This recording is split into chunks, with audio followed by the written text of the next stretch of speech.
November bill కట్టకండి, వచ్చే ఖర్చు మిగిలేదు. 3వ తారీఖు చేస్తాను. 9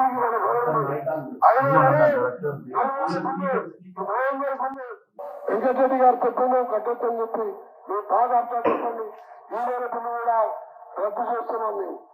దాంతో ఇది ఎవరు మాట్లాడిందండి? ఈయన గుర్తుపెట్టారు కదా అందరు, కోమటిరెడ్డి వెంకటరెడ్డి.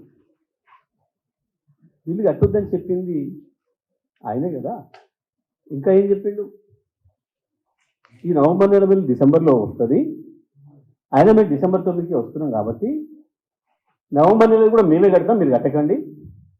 ఎవరన్నా వస్తే కోమటిరెడ్డి వెంకటరెడ్డి చెప్పిండు అని చెప్పండి అని కదా మాట్లాడాడు. అదే విషయాన్ని నిన్న కేటీఆర్ గారు గుర్తు చేశారు. దానికి ఏం మాట్లాడతారు కోమటిరెడ్డి వెంకటరెడ్డి? కేటీఆర్ గారి గురించి నోటుకొచ్చినట్టు ముందు మాట్లాడడం, చిన్న పెద్ద లేకుండా భాష ఉపయోగిస్తే కనీసం కేసీఆర్ గారి పట్ల కానీ కేటీఆర్ గారి పట్ల కానీ ఇతర నాయకుల పట్ల ఎవరి పట్ల సంస్కారహీనంగా వాళ్ళ నాయకులు అంతే, ఆయన అంతే. పైగా అబద్ధం నువ్వు వాడుతున్నావు, చెప్పింది నువ్వు చెప్పినావు, నీ ముఖ్యమంత్రి చెప్పింది. ఇంకా పైగా బీఆర్ఎస్ పార్టీని 14 ముక్కలు చేస్తా, 39 ముక్కలు చేస్తా, నువ్వు కాంగ్రెస్కే కోవట్టు అని చెప్పి నీ పార్టీలోనే చాలా మంది మొత్తుకున్నారు.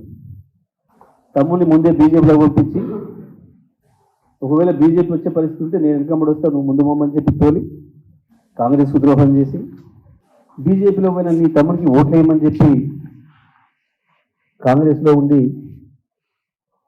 రాజకీయ వ్యభిచారం చేసింది నువ్వు. ఇటువంటి నీచ పనులన్నీ చేసేది మీరు అన్నదమ్ములు.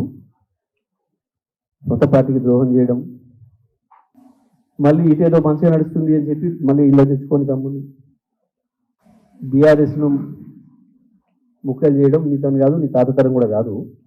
రేపో మాపో జైల్లోకి పోయే కవిత, జగదీశ్వర్ రెడ్డి తప్ప కేటీఆర్ తప్ప ఎవరు దొరకలేదు మీకు మంచిది. 2వ రోజే 30 లక్షల మంది ఉచితంగా మహిళలు అక్కా చెల్లెళ్ళు నవ్వుకుంటూ ఇవాళ పెళ్లిళ్ళకి పోతున్నారు, బిడ్డ ఇంటికి పోతున్నారు, దేవస్థానానికి పోతున్నారు, సంక్రాంతి పండుగ ప్రతి ఇంటికి పోయి వచ్చిండ్రు. మాకు ఇవాళ మా అక్క చెల్లె పేదవాళ్లకు ఇవాళ నెలకు 200-300 రూపాయలు మిగిలిస్తున్నాం. 3 మాసాల లోపే గ్యాస్ సిలిండర్ కానీ ఫ్రీ కరెంట్ యూనిట్లు కానీ ఇవన్నీ కూడా ఇవ్వబోతున్నాం. ముఖ్యమైనది ఏంటంటే మేము 100 రోజుల్లోపే కాదు 2 రోజుల్లోనే చేసిన ఇవన్నీ కూడా వారం రోజులు చేస్తుండే. కానీ మా కర్మ గవర్నమెంట్ వచ్చిన మొదటి క్యాబినెట్లో ప్రభాకర్ రావు అని పెట్టుకుని ఆయన పెట్టుకొని 70,000 కోట్ల రూపాయల నష్టాల బారుపడి యాదాద్రి, భద్రాద్రి, ఛత్తీస్గఢ్ కరెంట్లో కొనుగోళ్లలో, ప్లాంట్ల నిర్మాణంలో నామినేషన్ బేసిస్ మీద 70,000 కోట్లు నష్టాల పరిచిన ఆ పెద్ద మనిషి మీటింగ్ ముఖ్యమంత్రి గారు పిలిస్తే కూడా రాకుండా తప్పిపోయాడు. ఇంక్లూడింగ్ జగదీష్ రెడ్డితో పాటు ఆ దివాళా తీసిన డిపార్ట్మెంట్ని సెట్ చేసుకుంటూ రిజ్వీ లాంటి సమర్థమైన అధికారులు వేసి వచ్చే నెలలోనే 200 యూనిట్లు చేస్తున్నాం. ఇంకొకటి ఏంటంటే ఫ్రీ కరెంటు వెంకరెడ్డి గారు అన్నారు, ఆయన దగ్గరికి పండి అని చెప్తున్నారు కదా. నేను ఒకటే చెప్తున్నా, 30 లక్షల మంది యువకులకు 3,116 అన్నావు, నువ్వు 3,000 అంటే 30 లక్షల మంది యువకులు ఆ రోజు మీరు రెచ్చగొట్టుండే నీ ఫామ్ హౌస్లు, ఇల్లు అన్ని కూడా బద్దలు కొట్టేవాళ్ళు. ఇవాళ మాకు 100 రోజులు టైం అడిగాం, 100 రోజుల్లోపే ఇంకా ఇప్పటిదాకా రైతు బంధు పడట్లేదు అడుగుతున్నారని అన్నవారిని మీరు చెప్పుతో కొట్టండి. అంత ధైర్యం లేకపోతే బుద్ధిగా ప్రశ్నించండి. మీరు దళితుని ముఖ్యమంత్రి చేస్తే తల తీసేసుకుంటా అన్న మీ నాయనకి ఇంకా తల ఉందా లేదా?